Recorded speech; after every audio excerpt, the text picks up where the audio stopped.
Emotion তুলে দিছে। মানে আমি একজন স্টুডেন্ট হয়ে সময় স্টুডেন্ট ছিলাম, আজকে সরকার আমাকে এমোশন তুলে দিছে। মানে আমি একজন স্টুডেন্ট হয়ে আর একজন ভাই স্টুডেন্টের বুকে গুলি চালানোর জন্য সরকার আজকে আদেশ দিচ্ছে আমাদের সেনাবাহিনীকে। আমি দেখাতে চাচ্ছি যে এরকম একটা বুলেট কিভাবে পারলো সরকার, যে আমাদের ভাই যারা স্টুডেন্ট তাদের বুকে গুলি করার জন্য। না, খুব খারাপ লাগলো যে যে সেনাবাহিনীদেরকে এত সম্মান করে আজ সেনাবাহিনীকে আজকে গুলি করার জন্য আজকে আদেশ দিছে। 120 রাউন্ড করে দিয়েছে। আমার সত্যি খুব যাওয়ার ইচ্ছা ছিল না, কিন্তু তাও বাধ্য হয়ে তারপরে তো তোমরা যাবাই। যেতে হচ্ছে। তাও তো যাবাই। কথা আমার আসতেছে না আজকে।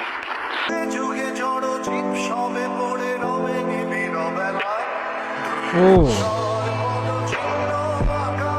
নাইস।